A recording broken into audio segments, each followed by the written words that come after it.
This is my audience.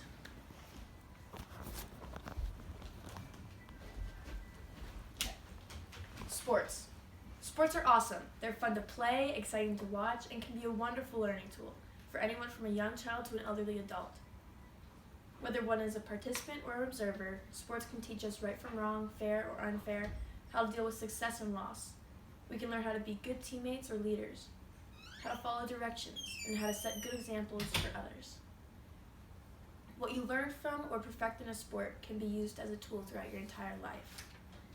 If you play a sport and are good enough at it, you can even use that tool to get you a better education by becoming a college athlete. And this isn't all about securing a scholarship, although that's always beneficial. It's about representing your college in a sport that has a lot of perks too. Perhaps it grants you admissions to a college or university you wouldn't otherwise get into. Maybe the upside for you is you remain active. You're an immediate member of a group. You have a network of people, including teammates, coaches and staff that are looking out for you to help you and track your grades, and your assistants. You have assistance of tutoring if needed. There are any number of things that being a college athlete and representing your university in a positive way can provide you. When you decide you want to continue your sport in college, you should start to prepare for a long, exciting, and scary and eventful journey of getting recruited to a school you will love and spend the next chapter of your life at, playing the sport that you love. Just know that it will start with hard work and determination. The three main steps of becoming a college athlete are determining your value as a college athlete, creating a brand for yourself, and communicating your intent with colleges and college coaches. Now comes the time when all those practices and all that hard work starts to pay off. You'll need to dig deep because the recruiting process is like a long, drawn-out tournament. But in the end, you'll come up a true winner. The first step in the recruiting process is determining your value as a student athlete. In this step, you'll determine where you fit in as a player, your athletic skill, and where you fit as a student, your academic skill level. These two put together are what will determine where you'll be accepted. Most colleges and universities work through the NCAA and have Division 1, 2, and 3 levels, but others are in the NAIA and have Division 1 and 2 levels. In either organization, these levels are different as far as skills required to enter, but also the expectations for what is demanded of the athletes on and off the field. There are limits set as to how many hours of practices are required of an athlete each week, or how many study table hours an athlete must complete in a week. One who desires to be a college athlete, a recruit, will need to look into these differences to determine where they fit in as a player and a student. Let's focus on the athletic skill part for a minute. You need to look at your skills, compare them to your teammates, compare them to the D1, D2, and D3 athletes that play your sport. Look at the best teams and the worst teams in each division, and how do you compare? You can use this diagram to help you figure that out.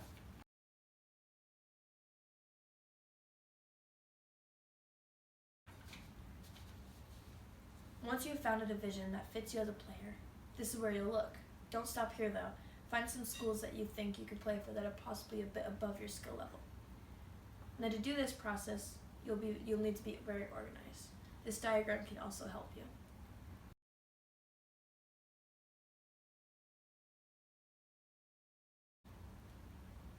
It would be advisable for you to make a spreadsheet of all the colleges you're interested in, along with the colleges that you're just above your skill level or below.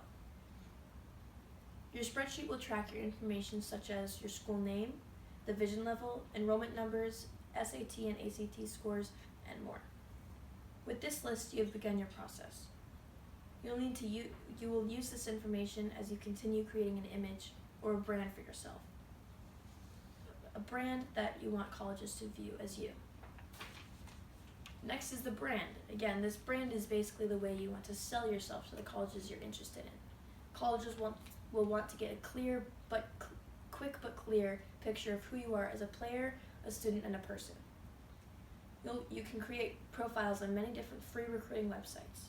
An article called How to Get Recruited reminded me of how much interest you can get when frequently updating a free profile on a recruiting website.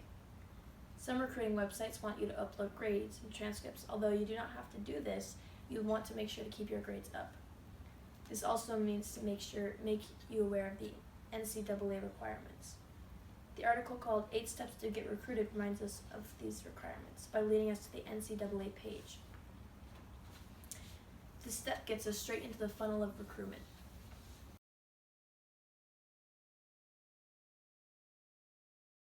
As you can see, once you get to this step, you're on the straightaway for your recruitment process. The next step is communicating with colleges. It's time to email coaches.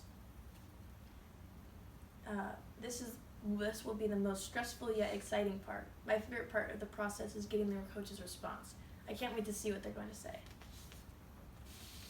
The emails are a huge part of the recruitment, of getting recruited.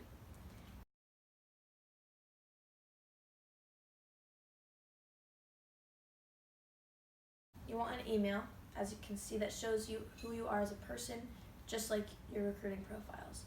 Remember to send this email to all the coaches for a team, not just the head coach. So include the assistant coaches, because the assistant coach most often does most of the recruiting or are involved with the recruiting process. If a coach doesn't reply after a week or so, write a follow-up email. Coaches need to be actively recruiting at the same time they're coaching their current team. They're busy, and it's your job to keep your name at the top of their inbox. After that, it's just kind of a wait and follow-up game. You definitely do not want to overload them with emails. You just want to make sure they see you and know who you are. When you get back to the emails and you've got emails back, the coaches are interested. They'll want to set up a phone call and a visit to the school. This is a really good sign. The phone calls are a big step. You will need to prepare for these phone calls. Write down questions you want to ask the coaches about the team, about the college. Your parents should be on this call with you to help you listen. And so make sure that they're in the loop to know what's going on. These phone calls, visits, and text messages will become very common, and you will need to stay up to date with these and be very aware of everything you say. Honestly communicating what you want to get out of this process is very important to getting you into the college that you want to go to, and will be a good fit for you and your college experience. Depending on when you start this process, it can take years or it can take weeks. Either way, you're getting closer to the final decision. Remember, getting recruited to be a college athlete is not something you want to rush. Take time to think about what you can offer to a college and what you want to get from a college. Then figure out the best way to communicate these points to the colleges you're most interested in. Stay organized and diligent. This is a huge part of what will be a new chapter in your life. And at the end, you'll need to remember that there's a place for everyone, and you'll find a perfect fit at a college that you want to be at, playing the sport that you love. It's just the hard work and determination that will get you there.